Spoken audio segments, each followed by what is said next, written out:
Guys, and welcome to American Culture. We're going to talk about some things that God told me last night, which was number one, now that you're in the promised land, you can't be a scapegoat anymore. You see, I was watching on YouTube and this guy was talking, and suddenly I was like, that's what I need. And it wasn't anything about his physical appearance, even though he had a really nice beard. It was about him being able to speak into my soul, him knowing the word, him being able to encourage and help me grow. You see, for the longest time, I have thought and counted it good that I was able to do that for other people. But I just recently noticed nobody's really capable of doing that for me. And I didn't feel like I was in the right space. Long story short, I was constantly asking for what I wanted and had not switched over to what I needed. And I said a little prayer. I was like, God, that's the kind of man that I need. Send that to me. And I felt at peace with that because God gives us what we need. It's up to us to acknowledge that and then ask for it so that we can receive it. So I have no doubt that God's going to send me the man that I need and the people that I need to speak into my life. And that's what this conversation is about. You see, I just left my wilderness, and it was really getting over the generational curses that were given to me by, my family members and stuff like that. And God had already told me, Alicia, you can't go back to the environment that harmed you and expect to find, healing and peace there. You got to keep it moving. And so one of the biggest things that I did was not only forgive my mother, but forgive myself. And I didn't even know that I hadn't done that. I was still living like I resented myself. I was still living like I was a problem and didn't want to do anything extra with me.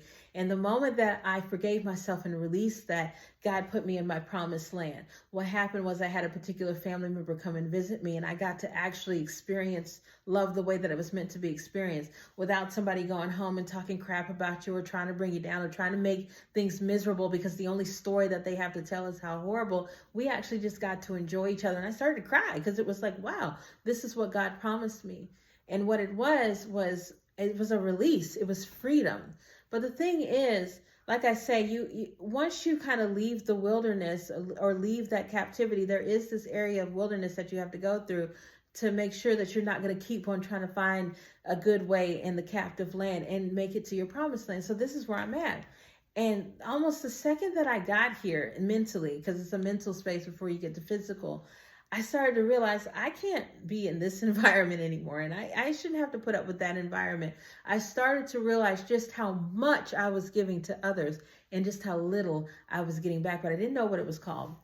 And so when I had this epiphany last night about, whoa, I'm in tune now with what I need. I'm no longer trying to get what I want to satisfy myself. God let me know, Alicia, you've been scapegoating yourself as well. You see, before I thought I had forgiven my mother, but I hadn't forgiven myself.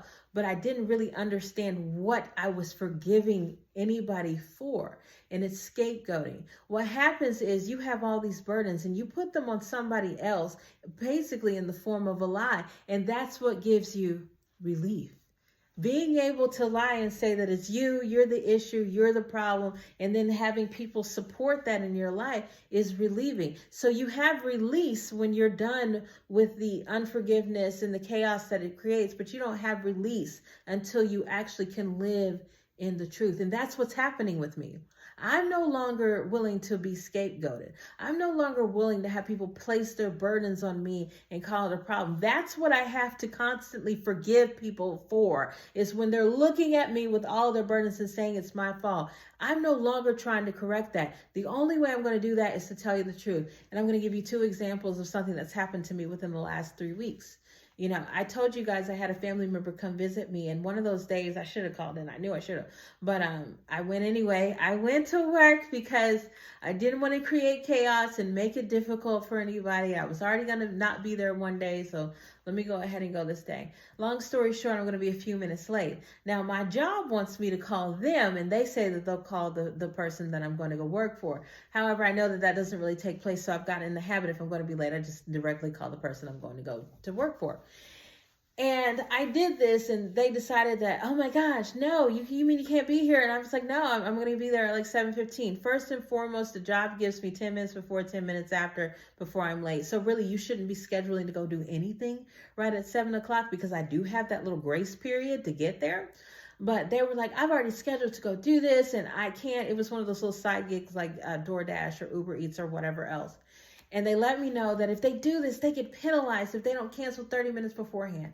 And then it was, can you just tell me a day before if you're going to be late like this? And again, you're not my job. I actually work for a company, and they don't even require that. They require if I know I'm going to be late or call in 2 hours beforehand, not a day before. So that's an unrealistic demand.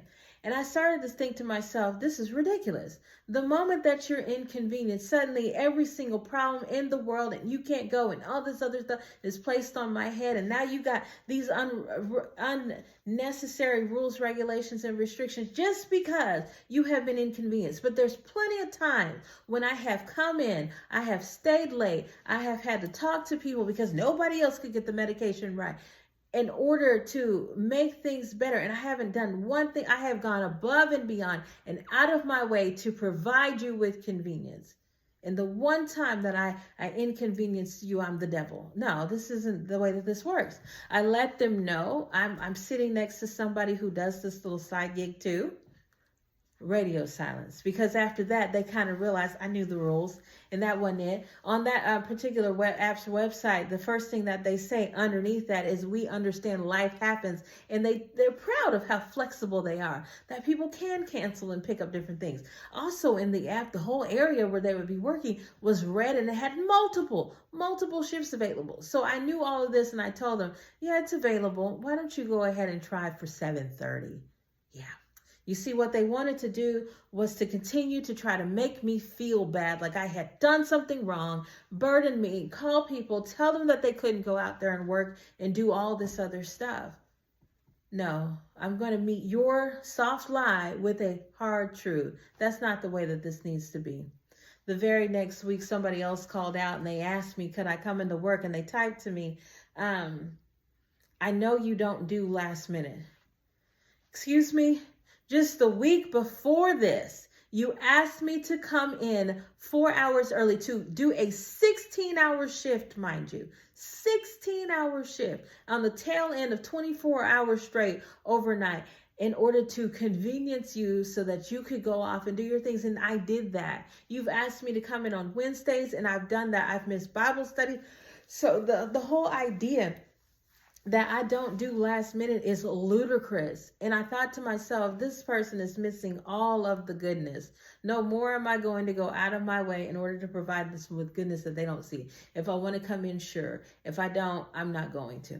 Fast forward to what happened this week. And again, an older version of me would have gone in that Wednesday in order to, again, provide them with convenience. I didn't feel like it, so I'm not happening.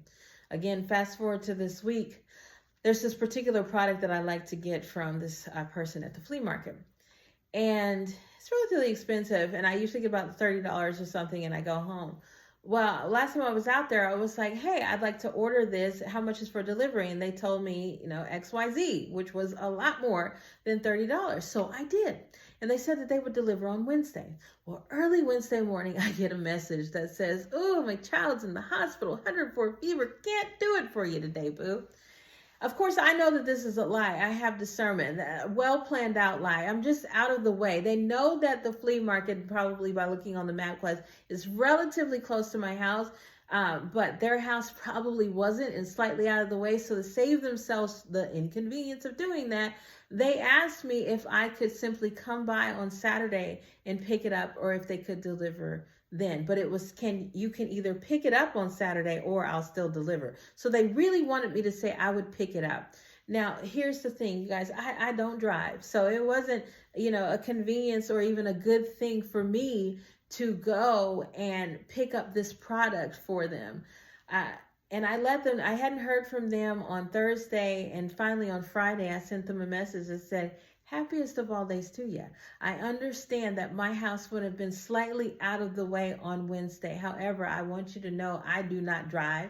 And my primary mode of transportation to get to random places is to Uber. It would cost me about $26 to $30 round trip just to go pick up that juice. So me asking for delivery was not necessarily for convenience, but out of necessities. So I asked them again, what time would you anticipate to be here on Saturday? Saturday so that we can remedy this, or just simply give me my money back. And I got a message from them later on in the day that said that they could do it after they got done with their little business or whatnot on Saturday or Sunday. Of course, I go to work on Saturday. Sunday is the day that they can deliver it to me, and she probably brought it to me today. But again, an older version of me might have been like, okay, I'll go out there and I'll just go pick it up and all this other stuff. But I'm not feeding into that anymore, you guys. No, I have done everything I needed to do to meet your obligations. You're the one that needs to show up. And I'm not going to be considered a bad guy for not, oh, poor you're a kid. Oh my goodness. I'm not going to be the bad guy for not empathizing with the lies that you're telling me, or not going out of my way to make you convenient when I have met all of the requirements to not create chaos to begin with. It's the same way in the first situation. I had already asked if you are going to need to change the consistency, change the schedule, not be here. By all means, please just let me know so that I can show up. You're the one who's not doing that. And so you're bound to create some type of chaos. Handle it yourself. And so God was letting me know what I've grown out of is allowing people to place their burdens on me.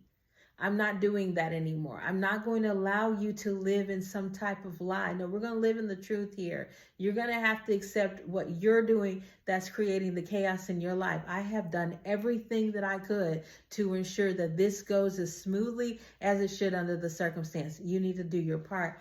And then I heard the Lord say that I had done everything that I needed on my end, and now I needed to wait on him to simply deliver what he was going to deliver. And like I said, that goes back to how I finally shifted from trying to live a life that I wanted to living the life that I need to live. And my needs have me telling the truth. My needs have me saying, I'm not going to be scapegoated. I'm not going to provide you with convenience while burdening myself. I'm not Jesus here. He's the one that you place your burdens upon, not me. I'm not going to accept anybody's issues or anybody's stresses or no. I'm still going to be good, but to the capacity to where it is actually good for me as well. I'm not going to allow myself to be drained or put down or lied to or any of that other stuff so that you can feel better. I'm going to tell you, you've got to stop finding yourself feeling better when you lie on somebody else, cause them problems, make them the issue. That's not how this works. So God was telling me this because the next place that I'm going in life, he says that my Christianity is going to allow people to try to scapegoat me or blame me. And he needed me to not already see myself as blamable first. I needed to walk into these situations blameless. Accountable is one thing, but blameless is another. So yeah, I thanked that guy and his beard last night for opening me up to, I got to learn how to take deep breaths when I'm talking. I thank that guy and his beard last night for opening me up to being able to see this, to really shift from that life of what I wanted. Because what you want is for everybody to treat you nice and everybody treat you good. And it just doesn't work that way, you guys. But what I need is for people to be accountable to themselves and actually live in a truth with me. And so I'm going to do that for myself and kind of end the days of me being a scapegoat. No, I am not the fault, no reason or the blame for this. You have your own things that you need to do to ensure that things are going to go smooth to them. And I suggest you work on that and leave me out of it. Have a blessed day, you guys.